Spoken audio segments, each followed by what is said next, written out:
The morning began quietly, almost deceptively normal. I stood in front of the mirror, adjusting my dress, aware of every detail: the hem, the neckline, the subtle shimmer that caught the light just right.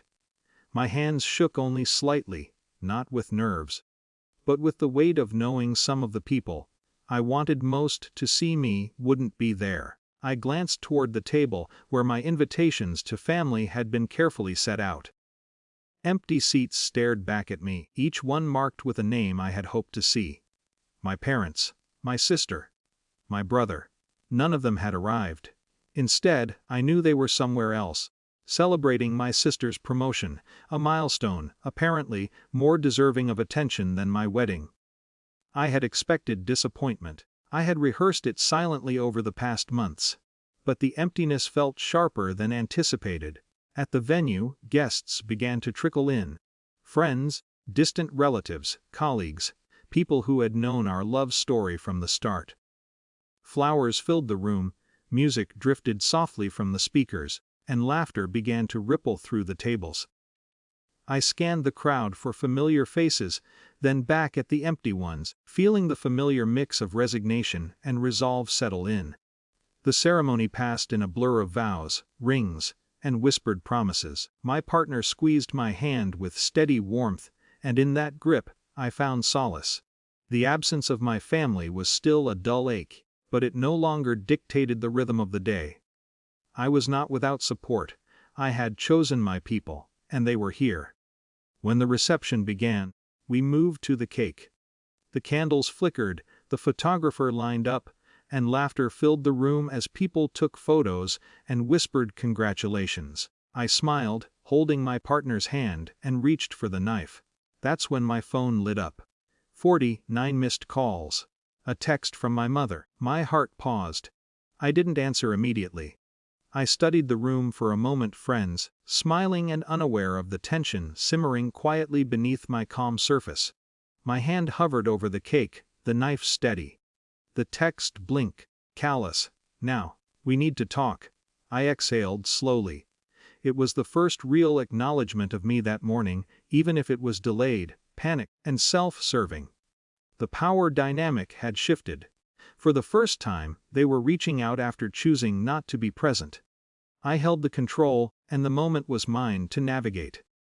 I remembered past birthdays, past graduations, past achievements. How they always showed up for my sister, how my milestones were small footnotes or inconvenient interruptions. How I had learned early to absorb disappointment, to manage it quietly, so that celebrations could continue around me without needing my validation. I read the text again and felt no urgency to respond immediately. 49 missed calls could wait. Their panic did not erase years of neglect, and it certainly would not dictate my joy. Instead, I turned back to the cake, my partner at my side. Guests leaned in as I carefully sliced the first piece, placing it on a plate with deliberate calm. I looked around the room, noting the warmth, the laughter, the chosen family that surrounded me. The celebration did not require their presence. It never had. A part of me wanted to respond, to pick up the phone and soothe the panic in my mother's voice, before it even had a chance to rise. But another part, the stronger, quieter part, held back. This day, my day, belonged to me. To us.